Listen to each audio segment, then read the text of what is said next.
The latest numbers right now for the mayor's race. This is with 35% of the precincts reporting, but I don't know that these are the latest numbers, but we'll go ahead and do this. Anise Parker with 28% of the vote, though Jeremy Diesel, who was at Election Central, said she had 30%. Jean Locke with 26% of the vote, which matches Jeremy Diesel's numbers. Peter Brown with 24%, and Roy Morales with 19%. All right, and people are talking about this race and many others, like our bloggers. Lynn Cannon is standing by with them. Lynn? Yeah, guys, welcome back. We've got Charles Kuffner blogging and Nancy Sims. First of all, the blogging, a lot of people had not been blogging. You know why? Because they've been watching what's going on and how this race is breaking down. First, I want to talk about your projections about turnout. We've been talking about it all night.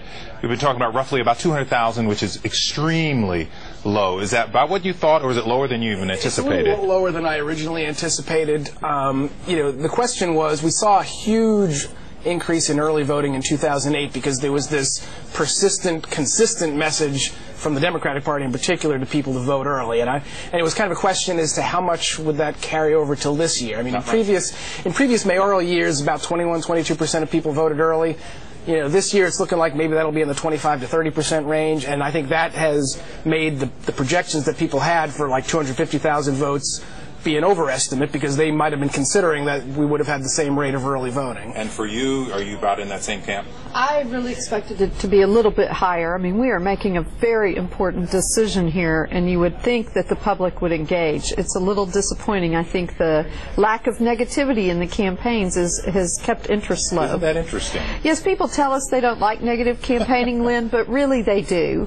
It makes them go out and vote in bigger numbers. They may get that in the runoff. They may get it in the runoff. Yeah, things might get a little spicy and dicey. Right. Let's talk about the controller's race, because we haven't talked about it. I have to tell you, looking at the controller's race during the campaign, I only saw one commercial. That was MJ Khan. I mean, and this is a tight race. This is, in fact, a battle of city council members who cannot run again for city council. So you've got Holm, Khan, and Green. Green did not campaign at all, yet he's leading. How do you explain that? Well, he campaigned. He didn't have as much money as the other candidates.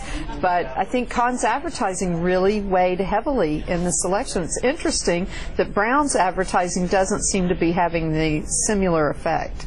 Yeah, and your thoughts about the city controllers? Well, you would think going into it that this would be Ronald Green's race to lose. He's the one Democrat in a Democratic city running against two Republicans. He's the at-large council member, so he's run citywide 3 times, whereas Holm and Khan are district council members. I mean, you had a very similar race in 2003 where Anise Parker, who was an at-large council member, defeated a couple of district council members in Bruce Tatro and Gabe Vasquez. But you know, again, as Nancy said, Ronald Green didn't raise a whole lot of money, whereas Holm and Khan did. Khan poured a lot into TV.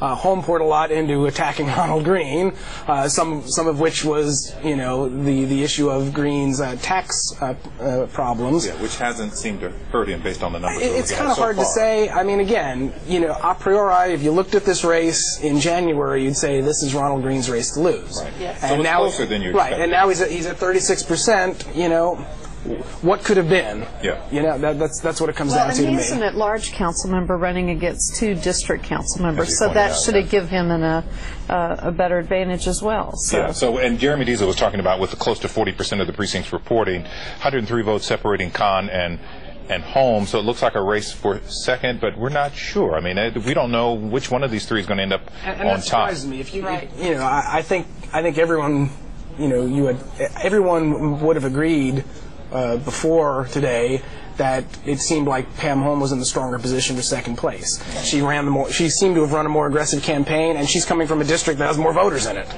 So I'm a little surprised by MJ Khan's strong performance. As we get closer to we're right at the 40% mark in the returns on voting. Does the mayoral race, is it shaping up like you expected based on the returns? A little bit. I mean, again, it was so close to begin with that it was really hard to say. I mean, the polling went one way, and everyone's perceptions kind of went a different way. I mean, everyone's perceptions initially, I think, lined up with what we're seeing now, which is Parker, Locke, and Brown. The polling had indicated otherwise, and so it's kind of hard to say at this point what people's expectations were. All right, Charles Kuffner, Nancy Sims, thank you. I would expect that tomorrow the blogging will really get hot and heavy, because they'll really have a lot to talk about based on the fallout and what we have when the dust clears from the election tonight. I think so. Thanks, guys, and back to you. All right, thank you, Lynn. Thanks to our friends for blogging there.